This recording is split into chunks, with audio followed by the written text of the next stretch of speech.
if we're just dancing in the dark.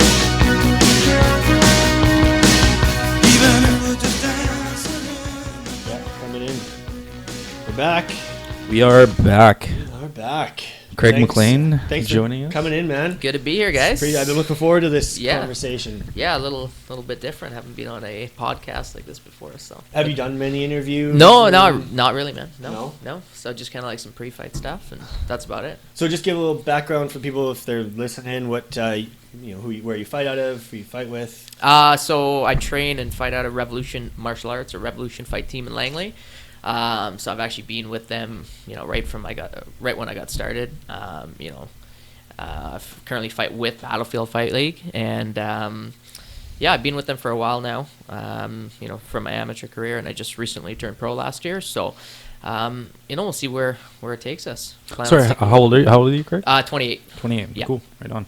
So how many years have you been with them? Because Revolution used to be out in Port Kells there. Yeah. And they took over the Reflex Yeah, building. so what ended up happening was I ended up kind of getting into hearing about jiu-jitsu and stuff. Yep. And I started actually at this place down the road here in Aldergrove. And it was called, I think just Aldergrove Martial Arts. Where was it? And it was right on 272nd, right across from the hockey arena.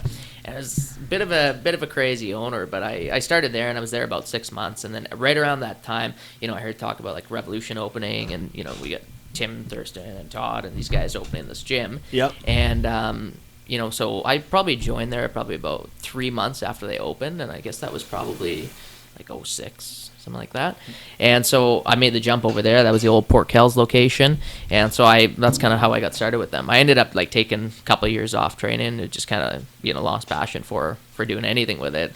Kind of let my life get out of control in terms of like just being lazy, not doing anything. Yeah. I weighed like 180 pounds. It was ridiculous, right? Yeah. And then got back into shape and started training again. And came Which back is at crazy it. because you fight at 135? Fight at 135. Yeah. What do you walk around at? what's your- Like 155 usually. Is it hard to cut? Like it's a tough cut, but it's more like you make it tough.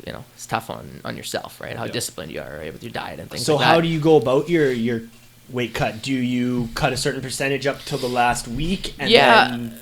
So it's different, right? So like for example, like let's say the week of the fight.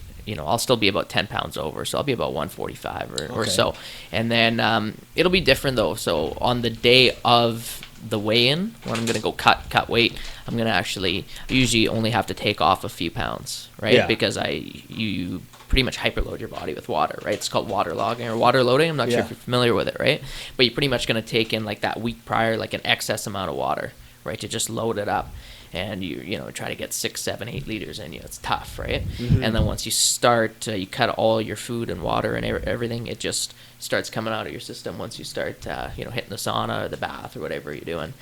And because of that, when I wake up the day of the weigh-in, I usually only have to cut a few pounds, right? But the guys who are bigger, fight at 185, 200, those guys can cut 10 pounds on the day of because it's Size ratio, right? Yeah, exactly. You got to take into consideration a percentage of your body, how much you're cutting, right? Mm-hmm. So what made you initially get into MMA? I read up your bio. You were at a display or like a conference or something, or like a... Well, there was probably a couple things that got me into it. It was funny.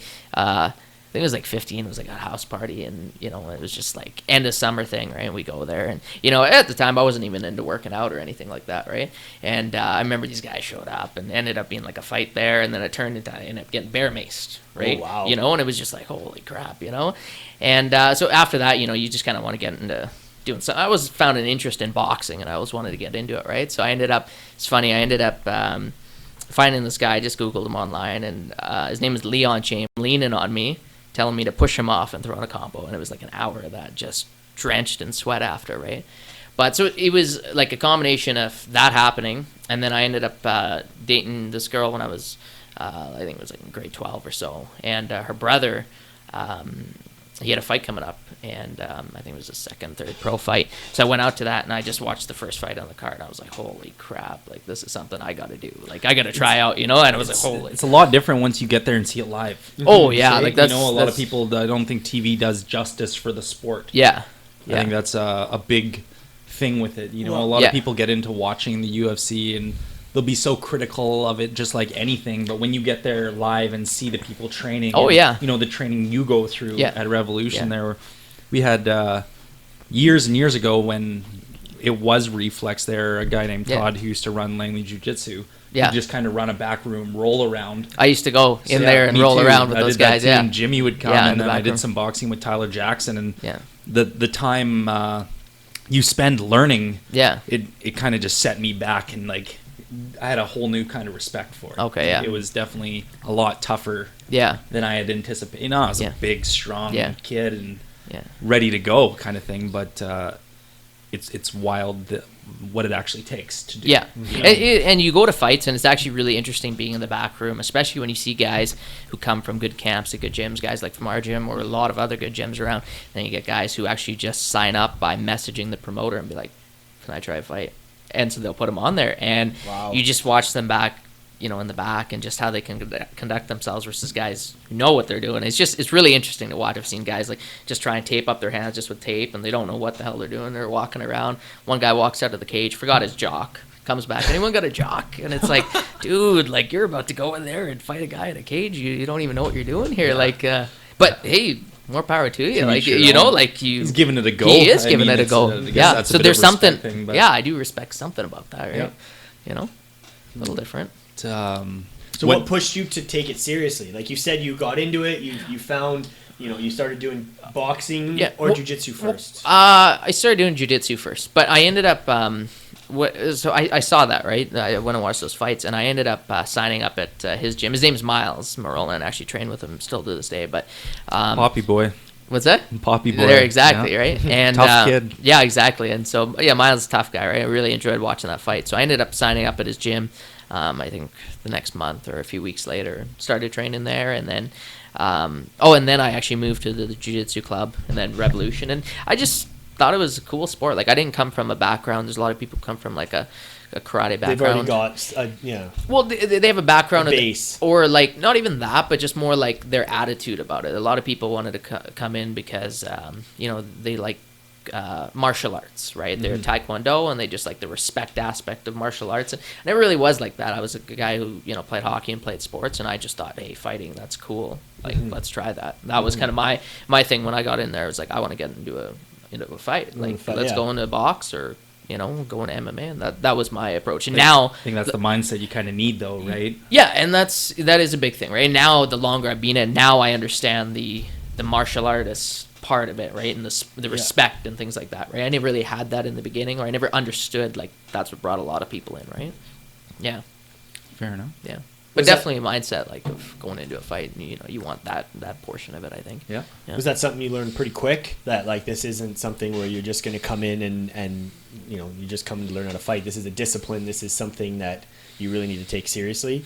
Yeah, I mean, I trained for a long time before I fought, Yeah. but it was more, you know, I had some boxing fights, and then I just trained a long time, and then I was training with guys who, you know, I felt like, oh yeah, you know, I'm either definitely on their level or better than. And it's like, they're already fighting, why aren't I, right? So I got in there, but I didn't have to ever be told or, you know, how hard you got to train. I got to see my training partners and my coaches who were all fighters at the time. I knew how hard that they trained, had and to train, and so that for me, like, I take confidence in my training, right? So I take confidence of, hey, I train 6 days a week. I'll do the 2 sessions a day, and, you know, beyond that, you know, that's how I get my confidence. How long right? are your training sessions usually? So you go 6 days a week? Yeah, so I twice- train usually twice a day? Or? Yeah, you'll do. It depends, right? You do maybe a couple sessions a day. You might do it back to back, or so you get your grappling in. You'll get a couple of days of sparring in. It really depends. Like, I'm always in the gym 6 days a week throughout the year, right? But if you got a fight coming up, then you got to step it up a little bit and get a couple of sessions in. So I might split it up, or I might do it back to back. So it really depends on that. Yeah. Do you work full time as well? Yeah. So I actually work from home though. So I actually manage all the pretty much the IT stuff for a marketing company. So we're an internet marketing company essentially. So we've got like business coaches kind of around the world, and so I manage like all their websites and, you know, things like that. We've got an IT team, so I just take that on. That's pretty crazy. Yeah. right? So I work from home, so it allows me kind of. Do you have to put in like 8 hours every day? Or Oh do you- yeah, like I put in a lot of Lot of hours. You hours. know, like, you know, I wake up early, and then yeah, and then Do you I train usually work morning, late. afternoon? Or? No, I'll train in the afternoon sometimes, but I just have to, depending on how the day goes. If I got calls and things like that, I just kind of got to work it around that. Mhm. Yeah. So, but you can't really ask for a bit more, more comfort in terms of like I just need a computer, internet connection, and I'm good. You know what I mean? Yeah. Yeah. So weekends, I would assume you is when you're going to get your free time. Weekends? Yeah. I mean, or like, do you consider your training as your free time? man, yeah, like, so I've heard a lot of guys and like even the guys at the top level, they always say like, I'm always ready for a fight. I don't do training camps. It's like, well, you do training camps because you can't keep up a high intensity all year round, right? I train 6 days a week, pretty much all year round. But some days it's just more like, hey, let's go in there do technical stuff, or let's just do one session. Let's just go and do. You listen to your body. Yeah, you go have fun, right? But once you got a fight coming up, you have to be at the gym, right? And no one likes that feeling of you have to be there. You don't got a choice, right? Yeah. Right? But after a fight, you always say you want to take time off and things like that. But like it's usually 2 days and then I'm back in the gym. You but just become so accustomed to it, eh? It's a routine too. It's something you enjoy, right? Your friends are there, like those are some of my closest friends, right? And it's routine is a big thing too, right? I just love what I do, right? Yeah. So that's why I go Fair there, enough. right? So what's your typical day then, as far as your routine? Like you get up. Do you eat before you train, or you usually have something? Yeah, I usually don't go. Like sometimes I'll go, go train in the morning, but usually I just wake up, get a lot of work done in the morning, and then might train in the afternoon. And then I'll sit down, I'll do a bunch more work, and then depending, maybe I'll train in the evening, things like that, or I'll get a couple of sessions in just back to back, like maybe some strength and conditioning, some jiu-jitsu together, and then yeah.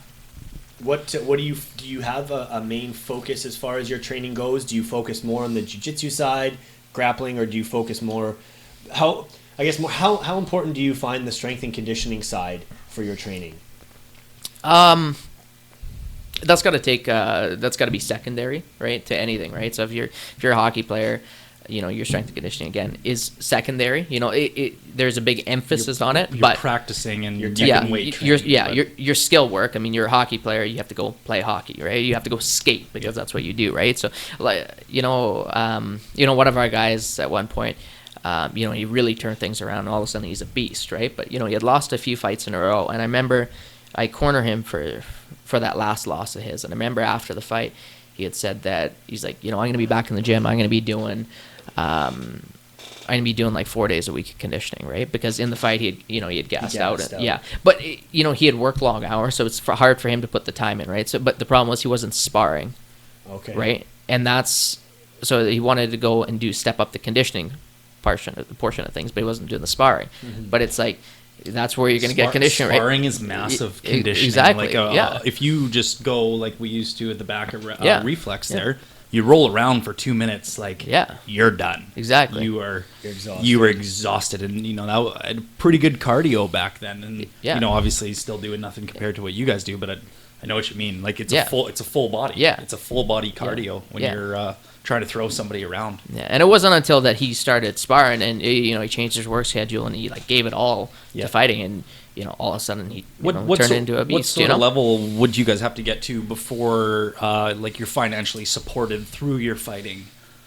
I don't think it's gonna be a while. Still like man, there's guys in the UFC who are still working jobs. And it's just you can't go into it with the expectation you're gonna go make a lot of money. Do you think that's pretty brutal considering how much money the UFC makes, that the guys don't receive more it's support? It's terrible, is man. Is that an issue within guys coming up? Like, how do people feel about the UFC for guys in your position?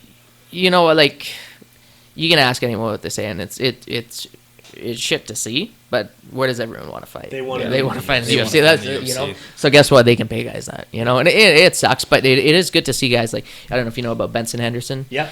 Right. He went to Bellator, and that's how pretty. How do you feel about the Reebok deal? Do you? I don't like it. No, I don't think guys are getting paid. For the fighters. Yeah. They're losing out on quite a bit of money. I don't know his deal, but that he said that was a big factor for him, because I think he was getting some pretty good money from sponsors outside of it. I don't know how much he was getting, but I know guys like Vitor Belfort, like that guy's like a legend over in Brazil, right? And now he's lost a lot of money because he's got a ton of sponsors out there, right? Well, he would get a pretty good payout to fight anyway because of his name. Yeah, he gets a good payout, but I think he was making a lot more on sponsors outside of that. There's guys like, Brendan Schaub who said they're getting paid that much, and I'm sure he was getting paid a lot in sponsors, but who knows if he kind of inflated that a little bit. All I know is they've seen his tax returns. I don't know. Oh, okay, apparently he was making what he said, according to. I mean, who knows? Well, there you go. I didn't see it myself, so I can't say I know. But at the end of the day, I don't think it's a good deal. I don't think any of the people are happy about it. I think the payouts for them are crap. Like, I guess it's kind of cool to be a Reebok sponsored athlete, but if you're not getting money and able to financially support yourself, like, what's the point in it? Yeah. Right? Where does Battlefield fight out of? Out of BC. Out of BC? Yeah. You guys go north, south? It's all in Lower Mainland right now. They used to do fights up in, like, Penticton, I think just, like, Penticton, Vernon, things like that. They haven't done the show up there in a couple of years. So right now it's just out of the Hard Rock, River Rock. They've done it in Vancouver before. Do you have a next fight scheduled? Not right now. No, so hoping to be back in there by April here. How does that work for you scheduling? Do you just have to tell them they're ready, or they approach you? And ask? They might approach you, right? But you keep hounding them. Yeah, I do. Hey, I want to fight. Exactly. If I'm ready to go, then I'm like, no, like, I'll message them off and like, I haven't found you anyone yet. It was same thing with this last card. The guy ended up pulling out. Yeah. But they didn't have one for me. They had one guy I said yes to, and then they offered two guys. I said yes to both, and then they confirmed one of them finally. About 6 weeks before, and it ended up the guy just stopped returning phone calls, and that was pretty much it. And then he bailed. He didn't even. They never heard from him, I guess. Yeah, he just stopped returning phone calls. I messaged him directly too. Just sent him a private message on Facebook. Do you put much thought into accepting fights? Like, do you think about whether you think it's going to advance you in the? Yeah, you gotta pick a fight that's proper for you at the time. Not just a fight that you don't pick fights that are easy, but you pick fights that are smart. And if let's say you're a guy who's 4-0 and you're gonna go and fight a guy who's got like one fight, it doesn't do anything for you, right? You gotta fight a guy at 4-0. You gotta start fighting tougher and tougher guys who are gonna take you up, right? Yeah. Right. Or at least even if you don't win, it shows that you can hang with them. Exactly. Yeah. Whatever. Yeah. Yeah. Every fight's got to be a progression, right? Of going against tougher competition, right? Is there someone right now that you would like to take on, or you issued any honestly challenges? I got no names right now. Let's get a live podcast challenge issue. I got Craig Maclaen, throw out a name, and we're gonna track this guy There we go. down. You go. Let's tag him right in this and podcast. Get a fight. There you go. I got no names right now. It's more like, it's not even like there's a roster of guys that they got who are like, hey, you can go pick. Well, from these I went guys. through. I checked out their website. It's just BC, right? So I'm sure it's not a large pool to pick from. Yeah, so they'll, once you're pro and you're with them, they'll bring in guys, for a one-fight contract, things like that, right? Where would the next step after Battlefield be? you could go. Right? You can go. We got guys, Matt Dwyer out of Toshido and Kelowna here. He got picked up right from Battlefield. Got called up to the UFC. I think he was 6-2, 7-2 at the time. Crazy. What you got to do is you follow kind of his path. He fought tougher competition. He was the champ. He did really well. He ended up. They brought in 2 UFC veterans for him. So they brought in Shoney Carter, Mr. International, right? And the guy had like 80 fights or something, but he beat him. And then they brought in DeMarcus Johnson, who was in the UFC too. Yep. And he beat him. And so the UFC looks at that and like, hey, he's beaten these guys. He's done well. Get him up. And they gave him a shot. And now he's sorry. No, go ahead. Yeah. For the UFC to take note of what's happening, does a lot of your character, how you act, how you publicize yourself, does a lot of that have an effect? Like if you were just kind of like a guy in Battlefield, say you're 7-0 and hey, UFC, I'm 7-0, come and get me. Yeah. Like, would they just be like, shut up, kid? Or, would they take offense to that? You know what? You guys go out and they try to make a lot of noise. They try and make a lot of noise, but at the end of the day, how you've done, and so you can make noise, but your name has to be out there in a respectful way, right? So, guys across Canada, and publications are picking you up, right? And they realize, hey, here's a prospect here. Yep. They're going to see that kind of stuff. They're going to pull you up there, right? So you can make a lot of noise, and guys put up videos being like, hey, I deserve to be in the UFC and things like that. But it's not necessarily going to get you there. It might help. So. Yeah. So does the Revolution Fight Team, do they kind of do your publicity and management then?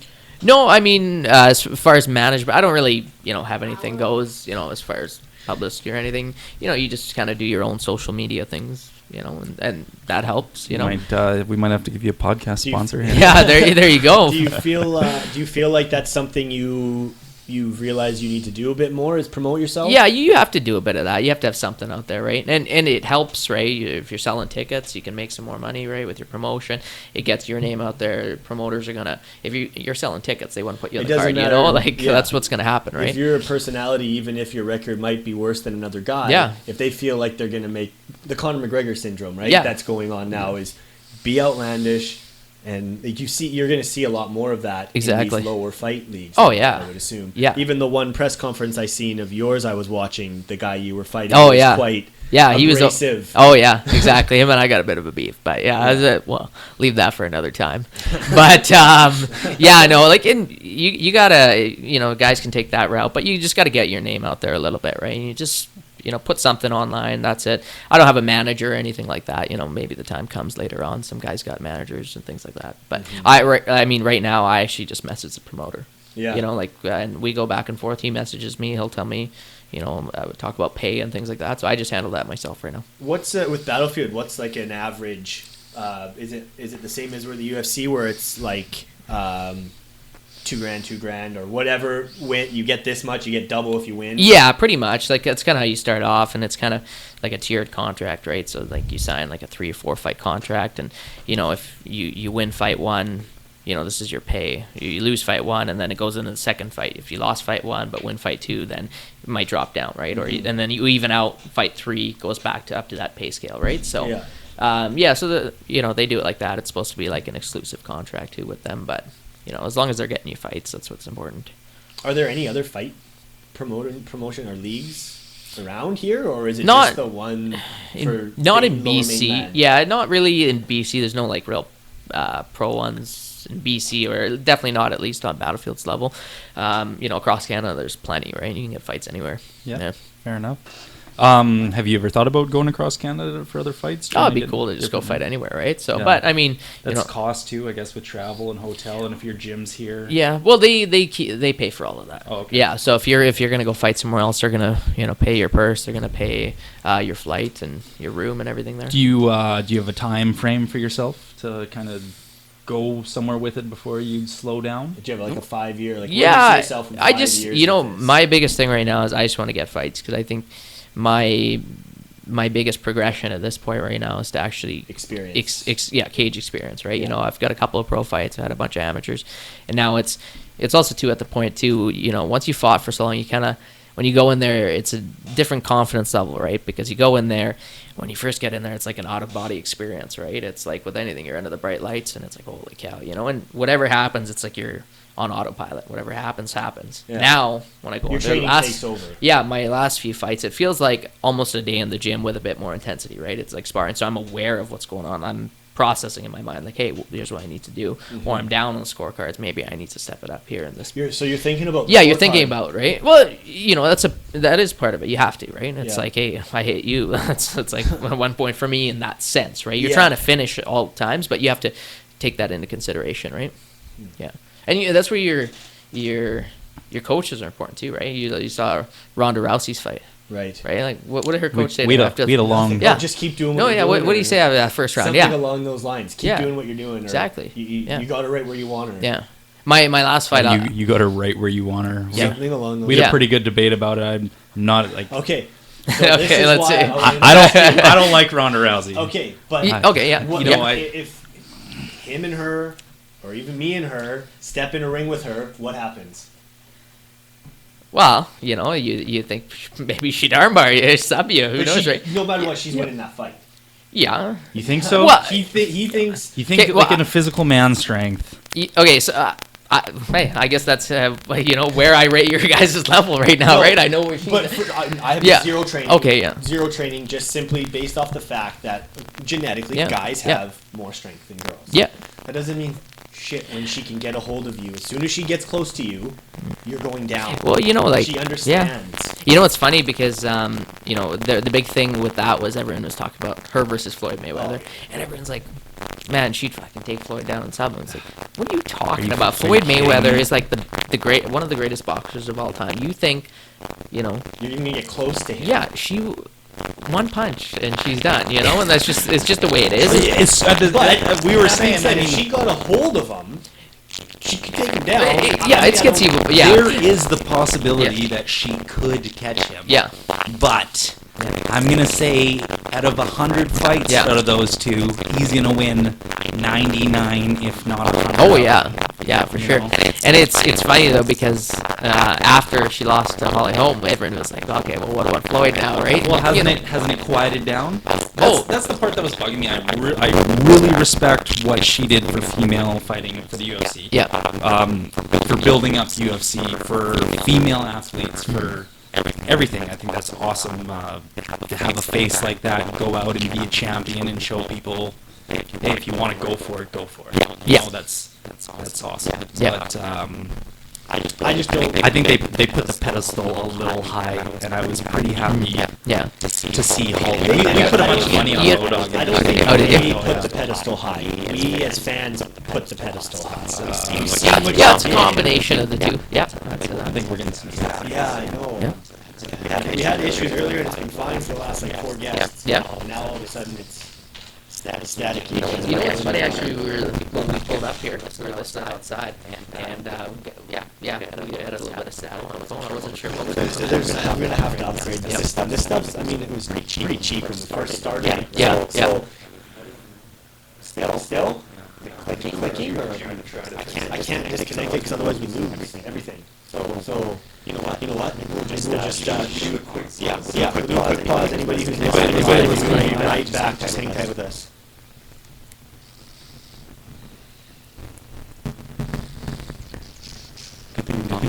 Oh, they telling you? That's good. Okay. Actually checking. Tyler's I remember one time we were learning arm bars, and I was like, All right, we're back. There's no one listening right now anyway, but Nobody? once they come back, hopefully. All right. We got one back, so we'll see. Hopefully we're good. Yeah, I don't know what that's about. So we were discussing Ronda Rousey. So bottom Yes. line, my bottom line is that I mean, I'm not saying she's the greatest in anything along those lines. I just say against the regular man, she's gonna beat the shit out of you. I just don't see. Yeah. I know you think that just man strength. No, the training. I don't think it's man strength. I think the basic ability of being in some street fights, some hockey fights, having a fighter mentality, you could do enough just based on strength. If her at her fight weight, and I know she walks around a little heavier than the one. She's probably like 155 At or least. so. Yeah, Yeah, so 160. she's not. That's yeah. something people don't really see too. She's not as little as No. she No, looks. she's but a it- big girl. Yeah. But I'm gonna have to completely disagree. I just with you. can't comprehend She'll beat the thought of shit it. out of any guy who doesn't have training. My whole Yeah. premise for it is, me and the guys at work were having a huge argument about it, and well, she trained her whole life. She did this her whole life. I was like, well, women train their whole lives and don't play in the NHL. You know what? mean, I would have to say I would think she would be almost an exception to that rule, though. With most, I would say she would, have the best shot. The best shot. You know what I Yeah. mean? So But she I guess might, even yeah, for me, I don't even know. against a Holly Holm, she's gonna understand distance. She's Yeah. gonna understand just- things that we don't Yeah. understand. I Yeah. just feel Oh, like yeah. Holly ripped her apart, though. Holly but showed it was a so bad- much weakness. her strength was Ronda's weakness. Yeah. Yeah. Right? So who knows? Holly's game plan in that was just perfect. It was perfect. To keep her Yeah, distance yeah. and wait. You know what was great about that, too? Not only did she just keep her distance, she actually took Ronda down. Yeah. She Yeah. wasn't an armbar. She got out of it. Yeah. And then she defended the takedown, pushed her off, kept the range, and knocked her out. It's wild. You know? How many rounds do your fights usually go? We're Um, Three. Three Three? 5s, Three 5-minute fives? rounds. Yeah, so same. Are Yeah. championships 5? Yeah, 5-minute rounds. But the only fight I had that went longer was an amateur fight. But those were 3-minute rounds, and it went into the fourth, the fourth round. So a little bit different, right? 3 and 5-minute rounds. Not even about like being in better shape necessarily. It's about you just fight differently, right? Mentality you can't, for timing. Yeah, you can't go for 5 minutes. And it's different too, right? If you get taken down in a 3-minute round, if you get taken down and you can't get up right away, it's going to be tough. The round's almost over by the time that you're and down. in a 5, you can kind of play it out a little, recover, come up with a new strategy. Yeah, I mean, get back up and turn the round around, right? You can still win it, right? So when you're in your training, are you focusing just more on what you can do, or when you go into your fight camps and you know your opponent, are you training based on what you perceive his abilities to be? Yeah, I mean, it's a combination of the two. I mean, I've seem to fight a lot of wrestlers or guys who got a wrestling background, right? So I got to be maybe focusing a little bit more on wrestling, right? Or if even things like maybe they're a southpaw, right? So if you can get guys who are southpaw sparring partners, that's great. If they're strikers, maybe you want to work a little bit more on the takedowns versus takedown defense, right? So you can't change your game too much, but you need to. I was gonna say, is there a point where you can only take so much into consideration before you're not worrying about yourself? Yeah, exactly. At the end of the day, you're going into a fight and you only have control over yourself. You need to win. Yeah, right? exactly. You need to not lose. Yeah. You need to win. Exactly. You focus Yeah. on your game, what you can do out there, Yeah. and whatever happens, right? Yeah, fair enough. I guess especially true getting started, you kind of need to establish yourself and what your plan is. Yeah. Otherwise, if you just go in playing defense the whole time, I don't think that's really going to impress anybody too much. Exactly. Right? Cool. Yeah. That's fun. I hope you get a fight in April and we can come out. Yeah. I went to your last. I was at his last amateur fight. Yeah. I believe that was the one right before, and you got caught early. Yeah, exactly. And to me, it looked like it was an early stoppage. Yeah, in my opinion, yeah. but, I mean, I don't know what their rules, how they want to stop fights in that league, whether they're pretty cautious or not. But it seemed to me like you were okay, and it was a bit of an early. You got caught, you went down, but then you were getting right back up. Yeah, it was a frustrating round because I think I got caught and then I was recovering. And I dropped down because he was going for a suplex, right? So I dropped down and he put in a few quick shots, and they were to the back of the head too, which I didn't notice until after the fight. But whatever, right? You get caught, and I just thought it was an early stoppage, but it's the ref's discretion. And that same ref, I was caught in an armbar once, and a lot of refs would have stopped it because it was tight, and I got out of it, and I ended up winning the fight, and he let it go on, right? Wow. So at the end of the day, it's in that moment, you can't hold a grudge against the guy, right? In that situation where you're caught in that armbar, what's going through your head? What are you doing to keep yourself from? Do you have a specific way you breathe, a specific thought pattern, or are you just analyzing what he's doing and at the same time analyzing what steps you can take? It's like your training takes over. You get caught in an armbar. Like what you need to get out, right? And that was actually that was my third amateur fight, and I got caught in the. I was on top of this guy, and I kind of got sloppy on top, and he just threw up an armbar. And I remember actually I still remember this because it was it almost felt like time slowed down a little bit. Yeah. I was in the armbar, and I looked, and this guy was known for his kickboxing, so it was very surprising he threw up an armbar, and I was just thinking, there's no way I'm tapping this kickboxer with an armbar. And I just looked at it, and I was like, and I just thought it was done because his legs were tight, and I was like, I'm not moving, and I just looked at it, I was like, well, I'm just gonna let my arm break. And I just looked at it, and then all of a sudden, I think he adjusted his leg, and then I ended up being able to get out and sneak out of it. My arm break instead of tap.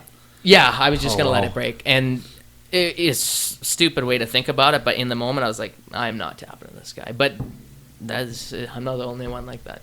A lot of people do that, right? Yeah, and a lot more people are doing it, right? Yeah, that's why they say the choke is the king, right? Because Yeah. you don't have a choice, right? Yeah. You're gonna go out. You're gonna go out. Right? What's your pre-fight kind of routine? When you're in the back, what's your kind of walk us through your steps before you get into the octagon? I think you get to the venue, and then it just like the usual stuff you go through, like fighter meetings and things like that, and then you got some time to chill out and you just go to your room and you just kind of hang out. And usually I like to get wrapped up pretty much right away. Even if I'm fighting late on the card, even if I'm fighting last, I just like to get wrapped up right away and just get it out of the way with. Right now, I can just sit there and chill. And I usually don't go out and watch fights or anything. I usually just sit in the back and chill, and you just visualize a little bit, right? It's like a swing of emotions back there, and like not only like back there, but throughout the whole day, like I bet. like you wake up and you're confident, then you're nervous, then you're scared, then you're excited, and it's just like it can change every 20 minutes, It's just a roll. Yeah, and then you're back there, and you just gotta get geared up. You start warming up, and depending on different guys, right? Some guys like to have a harder warm up. I usually like to have a pretty good warm up, get a good sweat going, and once you get in there, you're ready to go. Ready to go. Right. And so you're just hanging out, and then you usually hear the crowd out there. And Do you ever see guys get caught off guard at the beginning of a fight because they're not warmed properly? Yeah, I think you see that probably. Right? You gotta find a balance. We've had a couple of guys maybe who usually aren't known for their conditioning. Yeah. And so you probably don't want to go with too hard of a warm up with them, right? Whereas like Coach Tyler, like he's like his thing is like he wants to almost have a fight back there, right? He wants to be ready to go. Yeah. And when he gets in there, Is he still fighting? He had a fight last year, but he just joined just got on with the fire department. Oh, okay. So he's just taking some time off, but he'll be back in there for sure. Yeah. Fair enough. Yeah. Right on. Do you get nerves? Do you get any feelings of like, shit, what the fuck am I doing? I'm about to get my face punched in. I don't. Possibly. What's funny is and I think most people maybe don't think about it. Some people like probably leading up to a fight, get nervous thinking about it. I don't even really think about the fight unless I'm focusing and actually telling myself I should start visualizing about it. I don't really think about it beyond being in the gym, right? I don't get nervous about that. And even the day before the fight, I don't get nervous because it's such a long day. You got to go through your weight cut and all that. You're just so focused on that. Do you weight cut the same day? The day before, Okay. right? And you're so drained, and by the end of the day, it's such a long day. And then the day of the fight is really when you think about it, right? And I get nervous. Like, do you get those thoughts of like, I really want to fight it, today? and actually it happened. One of my amateur fights, I remember being in the back, and I didn't have I didn't hydrate very well after my cut. Yeah. And I was in the back and I was warming up and I was just doing some pummeling, just some grappling with one of my training partners. He was a big guy and he was probably 190 at the time, right? I'm going with him and I felt so weak, and all of a sudden like this wave of doubt came over me and I'm hitting pads and I'm just like, I'm going to go out there and get my ass kicked. And I'd never had that before, just like this wave of doubt, like I was just like, I'm weak, I'm tired, I can't do anything. And I went out there and stopped the guy at the end of the first round. It was my best fight, one of my best fights. And so I always remember that to this day. It'd be like, it's not necessarily how you feel in the back, but it's like how you go out there and perform, right? It's just so I take comfort in that part. Do you have of it, any right? serious superstitions? No, not really. Yeah, I just one thing I do. It's just like for myself. I usually the day of the fight or the day before, I just write down I just list on my phone reasons I'm gonna win this fight. And I just list them off hey, my conditioning's at a different level, right? Yeah, just get positive thoughts. Yeah, and I forward. just read that to myself throughout, right? I'll be in the back and I'll just read that and be like, hey, I am ready for this. I've worked my wrestling's Trained hard. way better. My striking's at this point, right? I've put in all the work, and whatever happens. But I just take comfort in that, right? And even just the fact of writing it down, and you're telling yourself, and just some positive the reinforcement mindset there. is such a huge Oh, it's part huge. of it, right? Yeah. I've been even just for almost anything. I've heard. I don't know if you know Tim Ferriss, and he's like a legend. Yeah. I follow his that's a big stuff. thing. Yeah. He's write down things you want. Yeah. Write them down because it makes it.